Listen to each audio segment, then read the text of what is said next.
Dando seguimento aqui, chegou a vez da gente ouvir um pouquinho a doutora Carla Morelli. Ela vai falar para a gente sobre métodos alternativos de solução de conflitos dentro do direito do trabalho.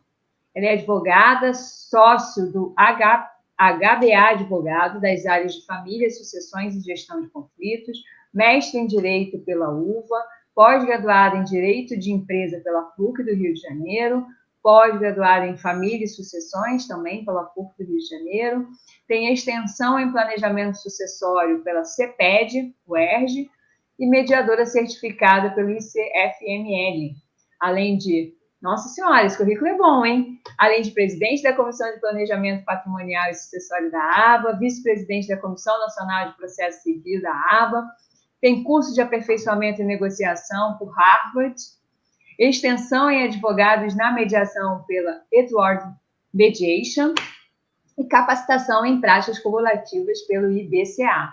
Ou seja, além de professora, autora e coautora de obras jurídicas. Ou seja, ela efetivamente é a pessoa para falar sobre métodos alternativos de solução de conflitos no direito do trabalho. Não é verdade? Tudo bem, Sandra? Tudo bem. Você está ouvindo bem? Tá tudo Sim, bem? Estou. Tudo bem? Estou te ouvindo e te vendo muito bem. Estou vendo você também, a Tiziana, então cumprimento primeiro vocês, Sandra e Tiziana, que estão aqui virtualmente, né, cara a cara comigo. Cumprimento a todos e todas que estão nos assistindo. E para começar, né, a minha fala sobre métodos alternativos, antes eu gostaria de mais uma vez parabenizar a doutora Elaine Molinaro, né, que sempre promove eventos assim, de alta qualidade. Estou assistindo aqui desde o início. E só tema legal e correlatos com outras disciplinas, né, que faz a gente ainda conseguir conversar com todos que estão aqui assistindo, independente da área e de ser um evento de direito do trabalho. Então, doutora Elaine, parabéns mais uma vez e agradeço a oportunidade de participar desse evento ao lado de mulheres super competentes e inspiradoras, né? Participar da ABA, como eu sempre falo, é uma grande oportunidade. Né? A gente, na fala anterior, eu não sei se foi agora da Sabrina ou da Daniela, elas falaram, né, pontuaram que a Elaine trouxe também lá na abertura sobre ser uma instituição que tem tantas líderes, né, do gênero feminino. Então, é muito prazeroso e gratificante estar aqui hoje. Bom, então a gente vai conversar um pouco sobre os métodos alternativos de conflito na área do direito do trabalho. Obrigada, Karine. Eu consigo passar daqui, né? Eu sou a Carla Morelli, a Sandra já trouxe aí a minha apresentação, e eu gostaria de começar essa nossa conversa falando um pouco sobre a Agenda 2030 da ONU. Né? A Agenda 2030 da ONU traz aí para a gente os objetivos de desenvolvimento sustentável para que a gente, então, tenha um desenvolvimento mais atento, né, às questões da pobreza, da questão social, à questão ambiental, às questões de governança. Então, se nós pensarmos nesses 17, são 17 objetivos e mais de 100 metas, né, para a gente alcançar esse objetivo do desenvolvimento sustentável. E dentro desses 17 objetivos, a gente pode ver aí na tela, que nós temos o objetivo 16, que dialoga muito sobre o que nós vamos falar hoje, né? Que é paz, justiça e instituições eficazes. Então, quando nós pensamos, né, no objetivo 16, nós podemos fazer aqui uma correlação com vários pontos e vários temas, né? Mas eu gostaria de destacar a ideia da implementação dos direitos humanos, a ideia do acesso à justiça, né, para todos, para que a gente consiga, então, implementar direitos, né, e termos instituições eficazes e também transparentes, que é uma das metas aí para a gente alcançar esse desenvolvimento sustentável. E como a gente pode conversar sobre paz, justiça e instituições eficazes, sem pensar efetivamente como a gente pode implementar esses direitos, né? E o que significaria exatamente a ideia de justiça. Nós caminhamos tradicionalmente, né, para a ideia do acesso à justiça como sinônimo do acesso ao judiciário. Né? Talvez muito correlato, né, com certeza muito correlato, àquela ideia do contrato social de Hobbes, né, que nós precisávamos, né, então, formar um contrato, aderir a um contrato enquanto sociedade, para evitar que a força predominasse e que a gestão de conflitos fosse pela autotutela. Então, a gente confere ao Estado, através de um contrato social, um poder supremo para resolver aquelas questões, né, e trazer a ideia de pacificação social, né, que é o que a gente sempre busca quando fala sobre qualquer teoria, enfim, qualquer que ela seja, sobre acesso à justiça, justiça e paz, né, como gerir esses conflitos. Bom, e esse modelo funcionou durante muito tempo, mas fato é que quando a gente pensa no Estado como solucionador de conflitos, a gente pensa no judiciário. Então, a gente ficou muito atrelado à ideia tradicional que o acesso à justiça é o acesso ao judiciário, né? A gente, quando pensamos nas teorias sobre também acesso à justiça, e na mais conhecida, né, do Mauro Copelletti, no projeto de Florença, a gente tem, né, primeiro, como fazer com que as pessoas menos favorecidas economicamente possam ingressar, acessar ao judiciário, com a ideia da gratuidade de justiça. Depois a gente evolui, né, para a ideia da defesa dos direitos difusos, dos direitos coletivos, que foram passos importantes e muito necessários para que a gente, então, conseguisse implementar direitos humanos, né, executar políticas públicas através do judiciário e garantir, de fato, a implementação de direitos aos cidadãos. Mas, a determinado momento, esse cenário, né, esse modelo que a gente, então, entendeu que era o mais adequado, ele começou, talvez, a perpetuar muito mais desigualdade do que solucionar questões.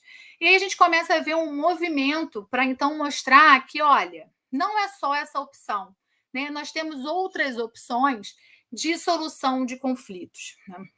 Então, talvez a taxa de congestionamento do judiciário, né, a dificuldade de, então, realmente efetivar direitos através do Estado, né, como é que o Estado, o Poder Judiciário, vai dar conta de tantas questões, né, e quando ele dá conta, ou ele resolve, ele decide através do poder do juiz, essas questões, será que essas soluções, de fato, têm um resultado positivo para aquelas pessoas envolvidas naquele conflito?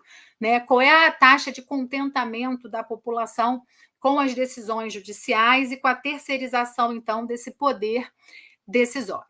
E aí a gente evolui, né, para a ideia das múltipla existência, né, de várias formas de acesso a uma ordem jurídica justa.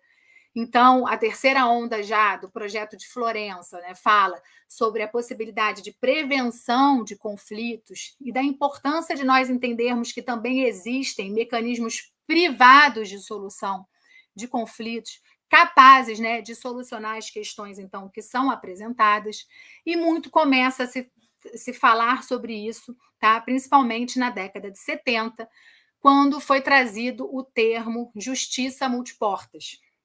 Então, hoje, quando nós falamos, né, dessa questão da existência de vários métodos, provavelmente vocês vão ouvir um termo chamado justiça multiportas, que foi um termo criado por Frank Sender em 1976, justamente numa convenção, né, que conversa, que já aconteceu mais de uma vez, 3 vezes, sobre como, né, se chegar a um modelo satisfatório de implementação e resolução de litígios. E essa ideia era justamente a ideia dessa primeira foto, né? Nós temos várias portas, e essas várias portas seriam todos os métodos que nós poderíamos ter para solucionar conflitos que aparecessem. E aí eu te falo, essas portas começou muito a se falar, né, dos métodos alternativos, que ainda é, né, a nomenclatura mais utilizada para falar sobre as diversas opções de solução, os métodos alternativos. Mas começa a se repensar se essa ideia, principalmente nos Estados Unidos, né, que a gente usa a sigla ADR, de alternativo, né, métodos alternativos de disputas, se realmente, quando a gente fala alternativo, é o que a gente quer implementar em termos de sociedade. Né? Porque quando a gente pensa em uma via alternativa, a gente sempre resiste, né, que existe uma via principal. E a ideia aqui é a gente repensar que são os métodos adequados de soluções de conflito. A gente ainda fala alternativo e tal, e eu repito, ainda é a forma mais usual de se falar, mas quando nós refletirmos sobre esse tema, é importante pensarmos sobre a adequação das vias que se apresentam. Então, a gente pode ter se a gente fosse falar todos os métodos, a gente nem conseguiria pôr fim aqui, né? Mas a gente pode falar da conciliação, da negociação direta, da mediação, da arbitragem, do próprio judiciário, das práticas colaborativas, que é um método que tem crescido muito na área da consensualidade. Nós podemos pensar também na tecnologia hoje, quando a gente pensa na ideia, né, das plataformas online de solução de conflitos, de negociação direta, né, muito presente na área do consumidor e na área do direito empresarial, algumas questões de recuperação judicial também. Então, nós temos múltiplas portas, tá? E esse termo, essa ideia da justiça multiportas foi propagada através também de políticas públicas no Brasil. E a Resolução 125 de 2010 do CNJ começou a falar da importância de implementarmos isso no judiciário. Tá? E por que eu trouxe essa imagem dessa rodovia? Bom, porque eu gosto muito, na verdade, eu me conectei com essa ideia, né, que é falada por alguns autores específicos dos Estados Unidos, que, na verdade, a gente, ao invés de olhar para essas portas, né, na ideia de que elas têm, né, elas abrem e fecham, nós deveríamos pensar, então, numa rodovia, olhar esses métodos como essas faixas da rodovia. Por quê? Porque as escolhas, elas dependem muito do momento que nós estamos naquele conflito. E fazer uma escolha em determinado momento não quer dizer que a gente não possa mudar de escolha no momento posterior, porque aquele cenário favorece isso. Né? Se a gente ingressa, por exemplo, com um processo judicial, ou se a gente está numa negociação, essa negociação é frustrada e nós evoluímos para um processo judicial, nada impede que durante, né, o decurso desse processo, durante as questões relacionadas ao ônus da prova, enfim, o que é trazido ali, ao cenário que se apresenta, a gente possa mudar de faixa, né? Propor uma mediação, solicitar uma mediação judicial, ou então pedir uma suspensão para poder negociar, fazer um acordo em juízo, enfim. Então, na verdade, essa visualização, né, quando a gente olha essa foto dessa faixa, talvez nos traga mais essa ideia que, assim como um carro, né, ele vai e volta a depender da necessidade dele de andar pela direita e pela esquerda, nós podemos trafegar, tá, nos métodos de resolução de conflitos dessa forma. Tá? Então, dito isso, a gente passa a repensar essa ideia de acesso à justiça. E no Brasil, muito dessa política, desse pensamento, tem sido trazido do judiciário, né, do poder público para a população, porque culturalmente nós não entendemos, né, não utilizamos e não fomos ensinados a pensar que o judiciário seria apenas uma dessas opções, né? E talvez senão a última, quando as outras fossem não frutíferas ou ainda quando não fosse possível, porque existem situações que de fato, né, a gente não tem como negociar, existem questões importantes que a gente não. Aqui foi falado de questões da mulher, inclusive de violência, questões que a gente precisa realmente do judiciário. Mas para as outras tantas, nós conseguiríamos, então, acessar outros métodos, inclusive prévio a essa questão do poder judiciário. Tá? E dentro dessa ideia de desjudicialização que a gente trouxe, né, através a lei de mediação é um marco também aqui no Brasil, que é de 2015, mas se nós pensarmos que a resolução do CNJ foi lá em 2010, nós ainda tivemos 5 anos para essa lei de mediação ser implementada. Mas qual é a grande questão? Quando nós falamos, né, de métodos adequados, métodos alternativos, nós não temos só também os métodos consensuais. Nós podemos também ter o método adjudicatório privado, que é a arbitragem, né, que nós colocamos ainda na mão de um terceiro, que é o árbitro, o poder decisório para decidir aquela situação. Carla, qual é a grande diferença, né, da consensualidade, se a gente pensar na negociação, na mediação? É que a gente confere a essas partes o controle decisório. Isso, gente, a gente fala de várias questões, inclusive de exercício de cidadania, né? A possibilidade da gente capacitar cada vez mais a população e os cidadãos a gerirem as suas próprias questões, a resolverem os seus próprios problemas, isso desde a educação infantil, e mudar um pouco a cultura da imposição, né, de um terceiro resolvendo, descrevendo, né, o que você deve fazer o tempo inteiro, né? E tem um lado também que a psicologia e a neurociência poderia nos falar muito melhor, que é que quando a gente consegue, então, falar, ser ouvido, trazer questões que de fato são importantes, né, para aquelas pessoas envolvidas, os acordos eles acabam tendo uma taxa muito grande, muito alta de cumprimento, porque houve um comprometimento mútuo. E é óbvio que aqui, quando a gente fala de mediação, de negociação, de consensualidade, a gente precisa observar, né, o caminho para se chegar ali, né, pensar numa isonomia entre as partes, que as partes estejam assessoradas de forma igualitária, de esclarecimento, né, de que a gente tenha realmente o exercício da autonomia da vontade, né, que saibam sobre o que está falando, saibam como ter uma decisão, né, qual foi o caminho, né, para eu poder decidir dessa forma. Então, isso, digamos aqui, nós estamos num evento, né, que não é uma aula nem um curso sobre isso, a gente pressupõe que nós estamos nesse caminho. Não estamos falando de invalidades, de nulidades, de desigualdade das partes, fática ou material. Então, nós temos essa questão da gestão, né, de estimular esses pontos. Aqui a gente poderia até falar, por exemplo, na prevenção de litígios. A Sandra, na mediação que ela falou, a gente pensar no advogado trabalhista, né, que se instrui, que se atualiza, que traz prevenção, advocacia preventiva. Então, a prevenção de litígios também é muito importante quando a gente pensa na ideia macro de gestão de conflitos. E quando nós falamos, talvez, da área trabalhista, da área empresarial, a ideia da ouvidoria é muito importante, né? O quão investir na ouvidoria para que a gente possa, então, fazer com que... Porque o conflito ele vai existir sempre. O conflito é essencial à ideia de humanidade, de convivência.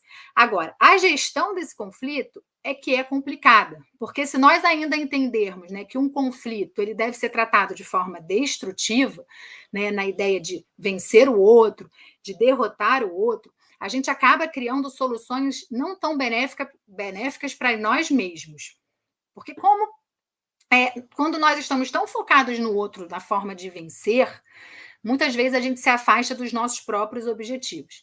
E quando a gente estuda negociação, né, pensa em negociação baseada em princípios, a gente pensa que existem estratégias para que a gente consiga atingir os nossos objetivos juntamente com o outro, sem ser uma visão romântica, mas para que a gente tenha uma maior eficiência, né, na implementação daquele direito, daquela necessidade, e aí dependendo o que é eficiência para cada pessoa envolvida, o que é interesse para cada pessoa envolvida, né? Nem sempre as pessoas, apesar de estarem discutindo sobre o mesmo tema, em regra, ela tem interesses diferentes que muitas vezes podem ser, inclusive, alcançados de forma mútua, né? Dentro das concessões, enfim.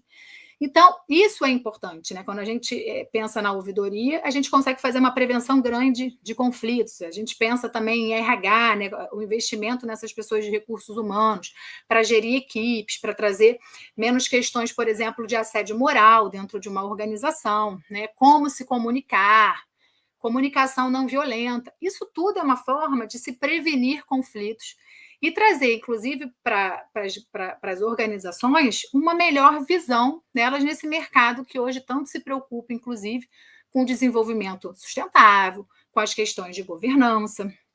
Isso é algo hoje que tem muito destaque, né, para que a gente possa pensar na ideia do desenvolvimento sustentável. Tá?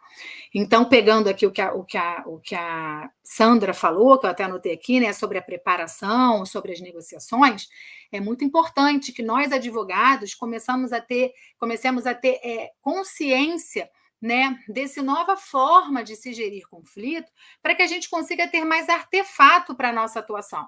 Então, se nós vamos participar de uma negociação, ou se nós recebemos um cliente, né, nós somos a primeira pessoa a avaliar o caso, em regra. Né? E outro dia eu assisti uma palestra que eu achei interessante, até da área trabalhista, que muito se fala, o advogado é o primeiro juiz da causa, mas o advogado pode ser o primeiro negociador também. Então, como a gente se prepara, como a gente avalia as chances de êxito, qual é o conhecimento que a gente tem sobre aquela disciplina, né? A colega falou antes sobre as questões de plano de saúde, então, o quão informado a gente está para poder entender quais são realmente as chances de êxito, até para que essa litigância, caso ela exista, seja mais estruturada. Bom, então, na Justiça do Trabalho especificamente, né? No Brasil, a gente fala muito sobre a mediação judicial. Tá? Nas áreas fora da justiça trabalhista, nós temos a questão da mediação extrajudicial sendo mais forte, né? Inclusive regulada pela própria lei de mediação, que é a 13.140, que não se aplica à área trabalhista.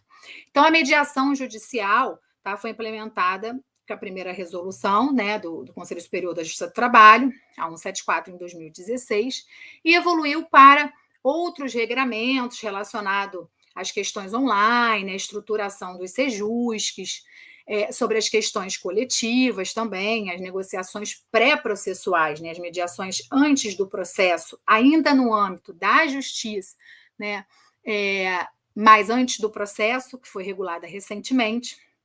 Então, é aquele movimento que a gente pensa, né, que é ainda do judiciário para a coletividade. É claro que são muitos desafios, principalmente na área da justiça do trabalho, né? Ainda tem muita também relutância do próprio judiciário, né? Até que ponto as pessoas podem transigir, né? Mas muitas vezes um conflito aparente, às vezes um conflito, uma litigância surge da forma que aquele empregado foi dispensado. Às vezes ele é dispensado pelo WhatsApp, e isso traz para ele uma insatisfação emocional, uma ideia de falta de reconhecimento pelo período e o esforço prestado. E aí, quando a gente chega para litigar, apesar de nós estarmos pedindo os pontos diferentes, o que nós temos realmente é uma questão emocional a ser conversada. E a mediação seria um ótimo espaço para isso, né? Para suprir, às vezes, uma indenização, mas às vezes também um pedido de desculpas, né? Reconhecimentos que fazem com que o ser humano possa caminhar de uma forma diferente e sermos atentos a essas necessidades, né? Nem tudo é dinheiro, né? Bom, e eu participei de um evento, tá? Então, assim, por isso que eu não botei aqui a fonte, mas um juiz aqui do Rio trouxe uma estatística de que a grande questão da justiça trabalhista seria também o congestionamento na execução, tá? Que apenas 30% das sentenças possuiriam sucesso na execução. E quando a gente olha um estudo feito pelo TRT do Paraná, ele apresenta o seguinte, que nos acordos, 90% dos acordos são cumpridos, justamente por essa ideia da participação das pessoas ali envolvidas, né, na construção daquela solução. Então, tem um estudo por trás disso, né? A jurisprudência entende assim, quais são os parâmetros que são utilizados, como é que a lei faz, qual é o tempo do processo, qual é a duração do processo para resolver isso. Tudo isso é analisado. E a mediação privada na área trabalhista, Carla? Não existe regramento, tá? Mas não se tem por que pensar que ela não possa ser utilizada, né? Se nós pensarmos que há a possibilidade da homologação da transação extrajudicial, como se chega a esse acordo extrajudicial para ser levado ao judiciário para ser homologado? Uma dessas ferramentas pode ser a mediação extrajudicial. Por que não? Talvez até, se for uma mediação extrajudicial, numa Câmara estruturada, o juiz tenha até mais convicção de que aquele procedimento foi bem conduzido, ou por um mediador, né, ad hoc, né, que atua sozinho, mas bem qualificado, de que todos aqueles princípios da mediação foram observados. E a mediação ela trabalha com o princípio da autonomia da vontade, da isonomia, né, da assessoria jurídica que não é obrigatória, né, mas se zela para que as partes sejam em igualdade de condições. Então, em regra, no ambiente extrajudicial, essa assessoria jurídica ela é presente. Então, por que não? Por que falar que não se aplica a justiça do trabalho? Porque a gente não tem uma regulação própria, né? Não vejo razão para que não se aplique, já que se pode transacionar extrajudicialmente e levar para a homologação, tá? E o último ponto que eu queria caminhar aqui com vocês, eu me perdi aqui um pouquinho no meu tempo, mas para caminhar para a finalização, é sobre a arbitragem na área trabalhista, que gera algumas dúvidas. A arbitragem, é um modelo extrajudicial em que as partes submetem a questão a um árbitro, que é um terceiro, né, escolhido pelas partes. Hoje já há essa previsão na própria CLT, após a reforma, né? Tem lá o parâmetro, né, de qual seria a remuneração que esse empregado poderia se utilizar da arbitragem, mas fato é que ela existe. E é claro, gente, que não é comum. Primeiro porque a arbitragem, em regra, tem um custo muito alto, né? Então, no Brasil, ela ainda não é comum, apesar de nos Estados Unidos ser muito utilizada na área trabalhista. Mas ela vem crescendo aos poucos. E alguns pontos realmente precisam de reflexão para esse crescimento. Por quê? Porque existem algumas ponderações nos países da Common Law que utilizam mais a arbitragem nesses casos, sobre se há realmente um equilíbrio, né, nessas partes que estão ali participando. Então, a escolha de árbitros, né, quando você tem grandes litigantes, e esses grandes litigantes eles escolhem um árbitro repetidamente, será que haveria um tipo de interesse, né, confrontante que a gente não encontra no judiciário, mas no árbitro que é eleito para aquela determinada situação, por aquele determinado litigante, né, grande litigante? Será que tem um interesse, né, de continuar sendo indicado ou não? Então, assim, refletir, essas questões não existem respostas prontas, mas refletirmos da existência desses métodos, né, e do que a gente pode pensar em construir como solução ou como medida para poder equalizar essas situações, né? A própria voluntariedade, porque na cláusula compromissória, que é aquela cláusula que tem que constar lá no contrato, para que você se submeta à arbitragem, caso venha a ocorrer algum litígio decorrente daquela relação de trabalho, ela tem que ser voluntária, né, esse aceite. E tem que se pensar, teve realmente voluntariedade ou a pessoa, dependendo da situação, está numa sujeição, né, àquele Estado? Muitas vezes não, porque dependendo dos as grandes causas de valor, que é a autonomia de grandes nomes do mercado que são contratados pela influência e têm, de fato, uma independência, eles estariam em pé de igualdade de recusar aquela cláusula. Mas nem todos, porque, inclusive, o próprio parâmetro da lei não é um valor tão alto que retrate pessoas que, de fato, possam ter essa independência, inclusive econômica, pela necessidade de estarem empregados, tá? Mas um ponto muito bom e muito importante da própria arbitragem é a especialidade do árbitro, né? Então, tem questões, por exemplo, de aeroviários, portuários, que um árbitro especializado naquele tema poderia estar muito mais bem preparado para julgar do que o próprio juiz, que acaba sendo um generalista, né? Porque é impossível conhecer de tudo muito, e não tendo informações técnicas específicas daquele mercado.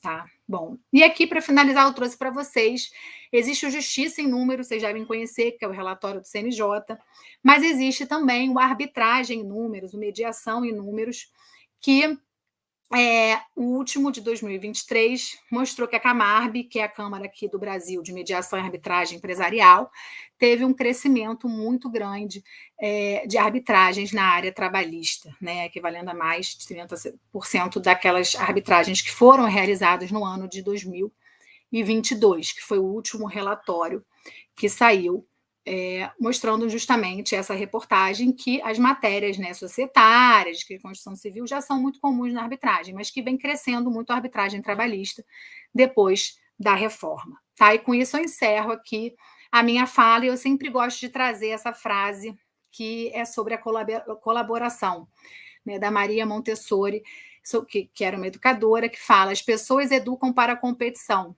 e esse é o princípio de qualquer guerra. Quando educarmos para cooperarmos e sermos solidários uns com os outros, nesse dia estaremos a educar para a paz. Então, gente, agradeço aí a atenção de vocês e espero ter contribuído com o tema. Só não sei tirar essa apresentação. Aqui. Nossa, Carla, contribuiu muito, muito, muito, muito. Esse tema é um tema assim, que me é muito caro, né? Eu sempre sou pela opção de tentarmos resolver antes de piorarmos, né? Porque eu acho que quando o problema ele vai para a justiça, é óbvio que pode melhorar, né? Existe sempre essa possibilidade, mas a tendência é não melhorar. Então, se a gente puder encontrar uma solução antes que ele chegue na justiça, né, eu acho que ele é bom para todo mundo. Então, assim, é um tema que cada vez mais ele é relevante no cenário jurídico atual, né? A gente buscar soluções mais rápidas, menos litigiosas, é uma tendência. A gente, dentro mesmo da Justiça do Trabalho, a gente tem aí algumas inovações, né, no sentido de execuções não, acordos, né, realizados extrajudicialmente, né, que são negociados fora do judiciário, são levados ao judiciário única e exclusivamente para uma homologação, para trazer um pouco mais de segurança jurídica, né? Com medo de que mais lá na frente, né, a gente possa vir a rediscutir os assuntos que foram discutidos, né? Então, assim, a própria justiça, ela está se preocupando em tirar justamente... Exatamente, estimular esse tipo de solução, tirar um pouco, né, como você muito bem colocou, né, nós fomos educados a achar que o judiciário era a única solução. Não, ele é apenas mais uma solução, existem outras soluções, né?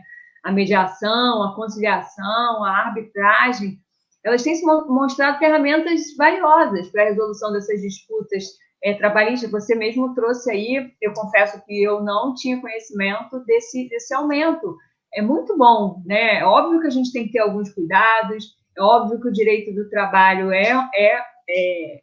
ele protege direitos ali que não são totalmente disponíveis, né?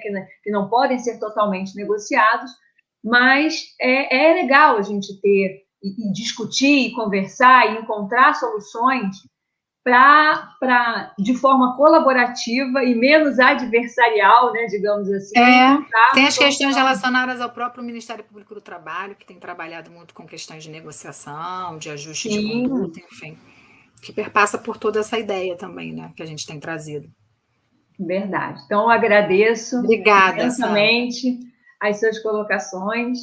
E para o público em geral, eu acho que ficaram aí reflexões importantíssimas, né, sobre esses mecanismos e como eles podem ser eficazes também dentro do contexto trabalhista para contribuir para uma justiça assim, mais acessível e equitativa, né? Que a gente costuma dizer que justiça tarde, né, não é justiça. Então, tendo essa possibilidade aí de novas soluções, elas serão sempre muito bem-vindas. Obrigada, Sandra. Agradeço mais uma vez aí o convite.